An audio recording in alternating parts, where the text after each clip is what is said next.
Good morning student. बेटा आज अपना टॉपिक है बीजाणुद्भिद स्पोरोफाइट। देखिए बेटा, कल हमने निषेचन पढ़ा था और निषेचन में जो ऊ स्पोर बना था, अब ऊ स्पोर जो है उससे बीजाणुद्भिद का निर्माण होगा। देख बेटा, क्या होता है कि ऊ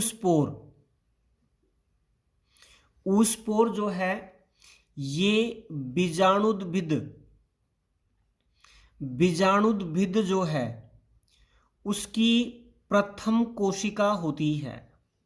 ऊ स्पोर जो निषेचन के पश्चात बना था, ये ऊ स्पोर बीजाणुद्भिद जो है उसकी प्रथम कोशिका होती है। तो बीजाणुद्भिद जो है उसकी प्रथम कोशिका क्या होती है? ऊ स्पोर होती है। ठीक है बेटा। ऊ स्पोर जो है, ऊ स्पोर जो है ये आगे परिवर्तित होकर भ्रूण बनाता है और भ्रूण जो है ये आगे परिवर्तित होकर बीजाणुद्भिद जो है उसका निर्माण करता है। ऊ स्पोर जो होता है ये बीजाणुद्भिद जो है उसकी प्रथम कोशिका होती है और ऊ स्पोर पहले भ्रूण बनाएगा और भ्रूण से किसका निर्माण होगा? बीजाणुद्भिद जो है उसका निर्माण होता है। ठीक है बेटा। अब बीजाणुद्भिद जो है उसका निर्माण कैसे होता है ये देखिए। देख बेटा, ऊ स्पोर जो है उसमें प्रथम विभाजन उदग्र होता है। प्रथम विभाजन कैसा होता है? उदग्र होता है। और दूसरा जो विभाजन होता है वो अनुप्रस्थ होता है। ऊ स्पोर में प्रथम विभाजन उदग्र होता है और दूसरा जो विभाजन है ये अनुप्रस्थ होता है। और इस प्रकार यानी दो विभाजन जब होते हैं तो 4 कोशिकाओं का निर्माण होता है। 4 कोशिकाएं बनती हैं। ये चारों कोशिकाएं समान आकार की हो सकती हैं या ये असमान आकार की हो सकती हैं। ये अलग अलग जातियों पर निर्भर करता है कि इन दोनों विभाजनों से जो 4 कोशिकाएं बनती हैं ये समान आकार की भी हो सकती हैं, असमान आकार की भी हो सकती हैं। ठीक है। अब इन 4 जो कोशिकाएं बनी हैं, इन 4 कोशिकाओं में एक उदग्र विभाजन और होता है, यानी तीसरा विभाजन होता है। और तीसरे विभाजन से 8 कोशिकाएं बनती हैं और 8 कोशिकाओं के इस समूह को अष्टांग कहा जाता है। ये क्या कहलाता है? अष्टांग कहलाता है। ऑक्टेंट यानी अष्टांग जो है ये कहलाता है। यानी 3 विभाजन होने से 8 कोशिकाएं बनती हैं और 8 कोशिकाओं का जो समूह है वो अष्टांग कहलाता है। ठीक है बेटा। उसके बाद देखिए एंथोसिरोस इरेक्टस जो होता है उसमें अष्टांग जो है उसकी निचली 4 कोशिकाएं जो हैं, अष्टांग की निचली 4 कोशिकाएं जो हैं ये पाद यानी फुट जो है उसका निर्माण करती हैं। और ऊपरी 4 कोशिकाएं जो होती हैं, ये ऊपरी 4 कोशिकाएं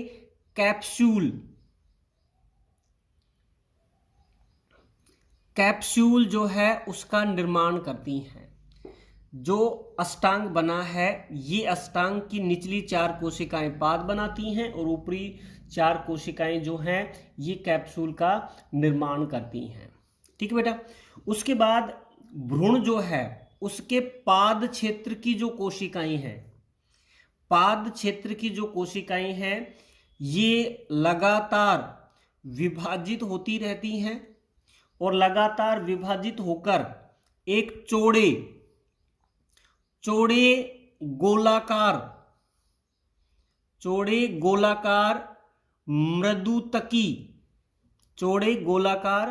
मृदुतकी पाद का निर्माण करती हैं। ये किसका निर्माण करती हैं? एक चौड़े गोलाकार मृदुतकी पाद का निर्माण करती हैं। कौन सी कोशिकाएं? जो पाद की जो कोशिकाएं हैं ये पाद का निर्माण करती हैं। ठीक है बेटा। उसके बाद कैप्सूल की बात करें। कैप्सूल जो है उसकी कोशिकाएं विभाजित होती हैं।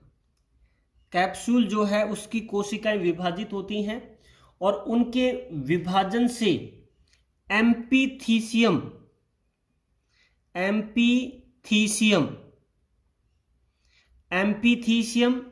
व एंडोथीसियम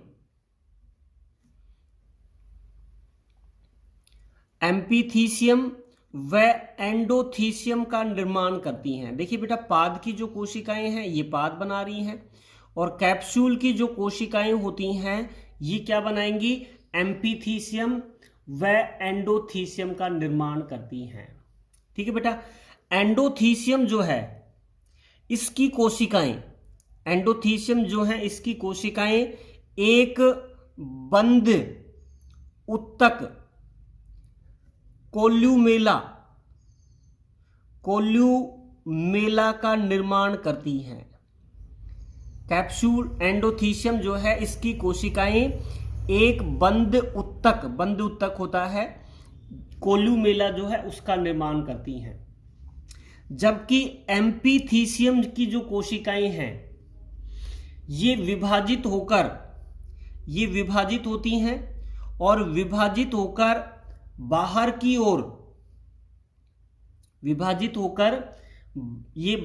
ओर क्या बनाती हैं? जैकेट प्रारंभिक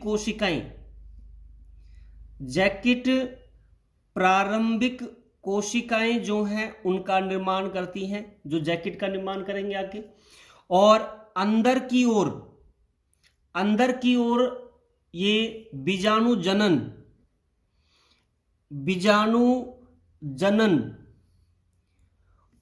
उत्तक जो है उसका निर्माण करती हैं। बीजाणु जनन जो उत्तक जो है उसका निर्माण करती हैं। भाई, एंडोथीसियम की जो कोशिकाएं हैं उन्होंने बंद उत्तक कोलुमेला बनाया और एम्पीथीसियम की जो कोशिकाएं हैं ये विभाजित होकर बाहर की ओर तो क्या बनाएंगी? जैकेट प्रारंभिक कोशिकाएं, और अंदर की ओर ये बनाती हैं बीजाणु जनन उत्तक जो है उसका निर्माण करती हैं। उसके बाद देखिए, जैकेट प्रारंभिक जो कोशिकाएं हैं ये विभाजित होकर 4 से 6 स्तरीय कैप्सूल की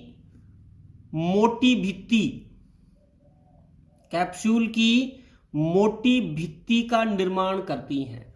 कैप्सूल जो है उसके चारों ओर 4 से 6 परतीय एक मोटी भित्ति का निर्माण करती हैं। कौन? जैकेट प्रारंभिक कोशिकाएं। ठीक है बेटा। अब बात आती है बीजाणु जनन उत्तक की। देखिए बेटा, बीजाणु जनन उत्तक जो है इसकी कोशिकाएं छोटी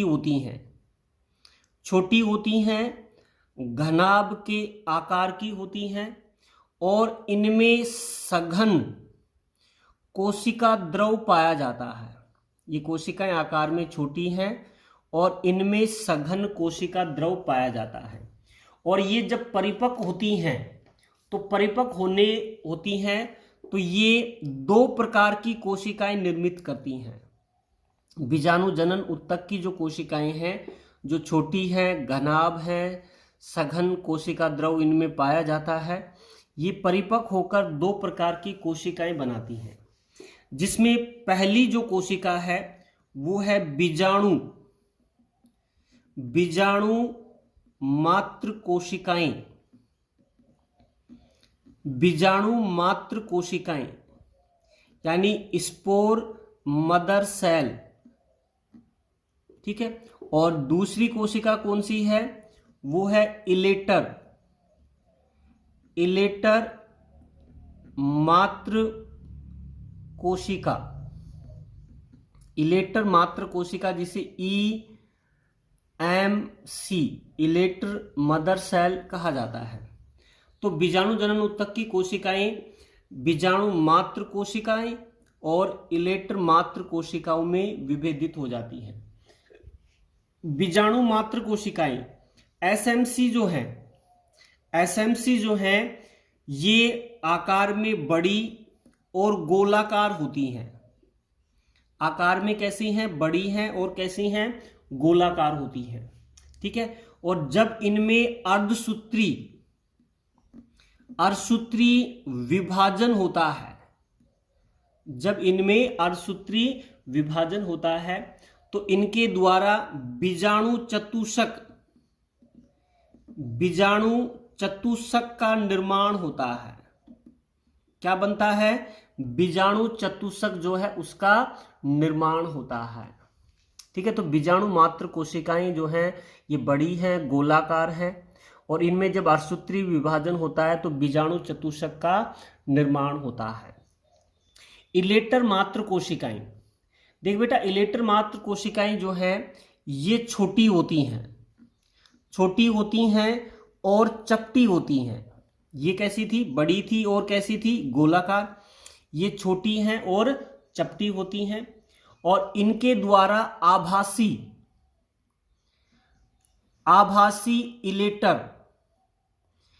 इलेटर का निर्माण होता है। इनसे क्या बनता है?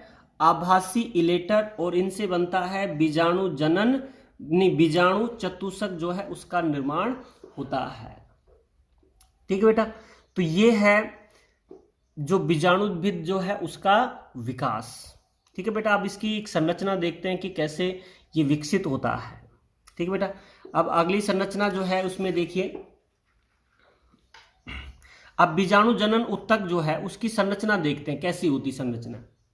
देखिए बेटा, आपने सबसे पहले देखा था कि स्त्रीधानी जो है उसमें अंड और पुंगणु के संयोजन से सबसे पहले क्या बना था?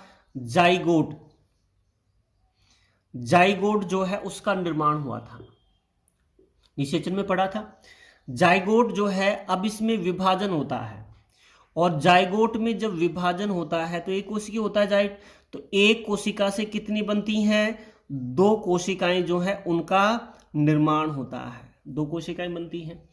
2 कोशिकाओं से 4 कोशिकाएं बनती हैं, और 4 कोशिकाओं से अंत में कितनी बनती हैं? 8 कोशिकाएं जो हैं उनका निर्माण होता है। जैसे ये 8 कोशिकाएं हैं जिसमें 4 कोशिकाएं सामने हैं और 4 कोशिकाएं इसके पीछे हैं।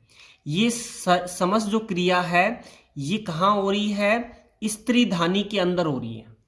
भाई जो जाइगोट था वो स्त्रीधानी में था, तो जाइगोट विभाजित हुआ, 1 से 2 कोशिकीय, 2 से 4 और 4 से 8 कोशिकीय। और ये 8 कोशिकीय जो संरचना बनी है जिसमें 4 आगे हैं और 4 जस्ट इसके पीछे हैं, तो उन्हें कहा जाता है ओक्टेंट, यानी अष्टांग कहा जाता है।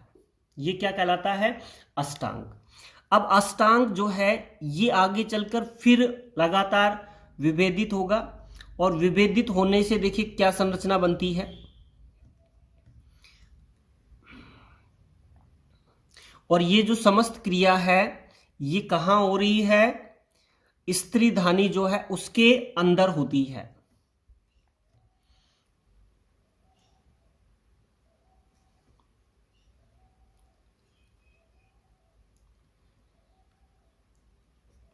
स्त्रीधानी जो है उसके अंदर ये समस्त क्रिया होती है, और लगातार जिसमें कोशिकाएं जो हैं उनका निर्माण होता जाता है।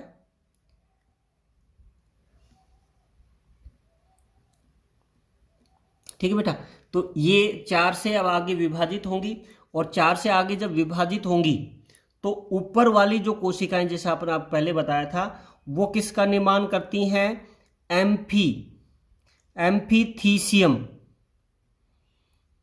एम्फीथीसियम का निर्माण करती हैं। और अंदर वाली जो कोशिकाएं होती हैं ये किसका निर्माण करती हैं? एंडोथीसियम। थीसियम जो है उसका निर्माण करती हैं। बाहर वाली कोशिकाएं एम्फीथीसियम और अंदर वाली जो कोशिकाएं जो हैं ये एंडोथीसियम का निर्माण करती हैं। अब अंदर वाली जो कोशिकाएं होती हैं, इसके अंदर वाली जो कोशिकाएं होती हैं, ये अंदर वाली जो कोशिकाएं हैं ये जैसे ये बाह्य कोशिकाएं हैं जो जैकेट का निर्माण करेंगी, ठीक है। और अंदर वाली जो कोशिकाएं होती हैं ये बीजाणु जनन ऊतक है इसमें, ठीक है। और ये अंदर वाली जो कोशिकाएं हैं ये कोलुमेला जो है उसका निर्माण करती हैं। अंदर वाली जो कोशिकाएं हैं ये क्या बनाएंगी, कोल्यूमेला जो है उसका निर्माण करती हैं। और इसके नीचे वाली जो कोशिकाएं हैं ये बीजाणुद्भिद जो है उसके फुट यानी पाद जो है उसका निर्माण करती हैं। फुट या पाद जो है उसका निर्माण करती हैं। तो ये फुट और पाद बन गया। उसके बाद देखिए कि अब इसमें क्या होता है कि लगातार विभाजन होता जाता है और लगातार विभाजन होने से एक परिपक्व बीजाणुद्भिद जो है उसका निर्माण होता है। अब देखिए बेटा ये कोशिकाएं तो हैं बीजाणुद्भिद कोशिकाएं हैं जो बीजाणु जो है उसका निर्माण करेंगी। और इसके अंदर जो बंद एक ऊतक है कोल्यूमेला जो है उसका निर्माण होता है, कोल्यूमेला का निर्माण होगा। बाहर की ओर जैकेट जो कोशिकाएं हैं वो उसकी परिधि की ओर 4 से 6 स्तरीय जो है वो स्तर का निर्माण करती हैं और नीचे गोलाकार पाद जो है उसका निर्माण होता है। नीचे गोलाकार पाद जो है उसका क्या होता है, निर्माण होता है। ये तो क्या हो गया, फुट जो है पाद जो है उसका पाद हो गया। उसके बाद अंदर वाला जो बंद ऊतक है ये क्या कहलाता है, कोल्यूमेला जो है ये कहलाता है, ठीक है। उसके बाद ये वाला स्तर क्या है, ये कैप्सूल वाल कहलाता है। कैप्सूल की जो भित्ति है वो कहलाता है, ठीक है बेटा। तो ये एक क्या है, परिपक्व बीजाणुद्भिद जो है उसकी संरचना होती है। और ये जो कोशिकाएं हैं अंदर वाली जो कोशिकाएं, बाहर अंदर की ओर तो क्या है कोल्यूमेला, बाहर की ओर कैप्सूल का जैकेट है। और अंदर जो है ये वाली जो कोशिकाएं हैं ये बीजाणु जनन ऊतक होती हैं। और बीजाणु जनन ऊतक होती हैं तो उसमें आपने पढ़ा होगा 2 प्रकार की कोशिकाएं हैं। 2 प्रकार की जो कोशिकाएं हैं जिसमें एक है बीजाणु मात्र कोशिकाएं।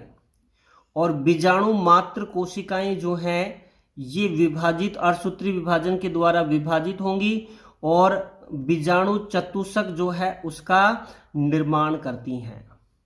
और दूसरी है इलेक्टर मात्र कोशिकाएं। और ये इलेक्टर मात्र कोशिकाएं जो हैं ये आभासी इलेक्टर जो है उसका निर्माण करती हैं, ठीक है। तो ये तो क्या हो गए आपके स्पोर्स हो गए। और ये क्या हो गए, इलेटर, ठीक है। और उसके बाहर जो है ये इसका क्या है, इसकी वाल यानी क्या है, भित्ति है ये, ठीक है बेटा। तो जैसे ही बीजाणुद्भिद की अगर हम आंतरिक संरचना काट के देखें तो हमें क्या दिखाई देगा, एक तो बीजाणु जो है ये उपस्थित है और इसमें क्या उपस्थित है, इलेटर जो है ये उपस्थित होते हैं, ठीक है बेटा। तो ये हो गया बीजाणुद्भिद जो है उसकी संरचना। अब हम यहां पर देखते हैं कि एक परिपक्व बीजाणुद्भिद जो है उसकी संरचना कैसी होती है। अब देखिए बेटा इसमें कि जब कैप्सूल का निर्माण हो जाता है, जब कैप्सूल जो है इसमें कोल्यूमेला बन जाता है, उसकी बाह्य भित्ति बन जाती है, तो उसके बाद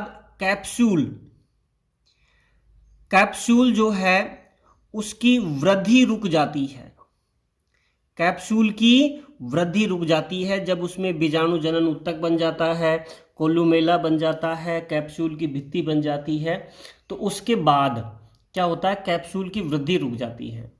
और कैप्सूल की वृद्धि रुकने के बाद कैप्सूल और पाद जो है,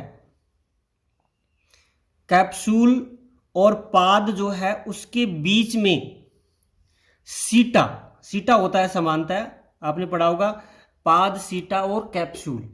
तो पाद और कैप्सूल के बीच में जो सीटा है उसके स्थान पर सीटा न बनकर एक मेरिस्टेमी, एक मेरिस्टेमी ऊतक बनता है। भाई ये पाद है और ये कैप्सूल है, तो इसके बीच वाला जो भाग होता है, इस बीच वाले भाग में सीटा न बनकर एक मेरिस्टेमी ऊतक बनता है। ठीक है, और इसी मेरिस्टेमी ऊतक को बोला जाता है अंतर्वेशी, अंतर्वेशी मेरिस्टेम कहा जाता है।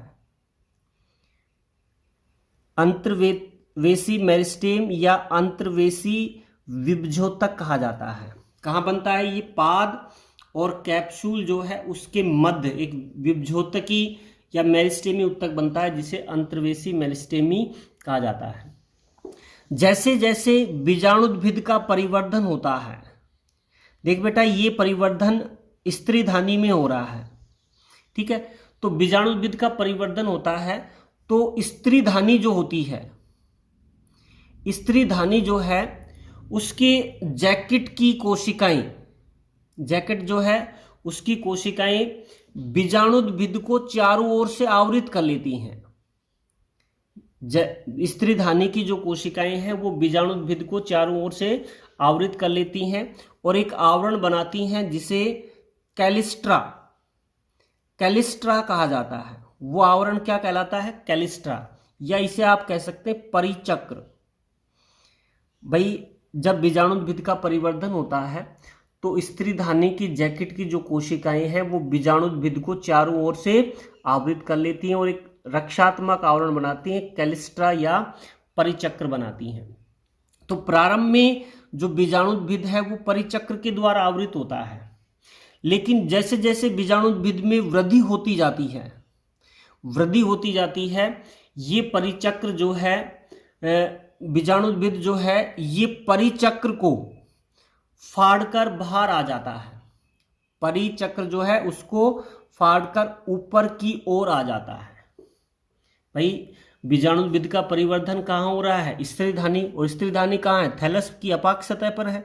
तो प्रारंभ में जब बीजाणुद्भिद का विकास हो रहा था उस समय स्त्रीधानी की जैकेट की कोशिकाएं उसके चारों ओर परिचक्र बनाती हैं, लेकिन जैसे बीजाणुद्भिद में तीव्र वृद्धि होती है तो बीजाणुद्भिद परिचक्र को फाड़कर ऊपर की ओर आ जाता है।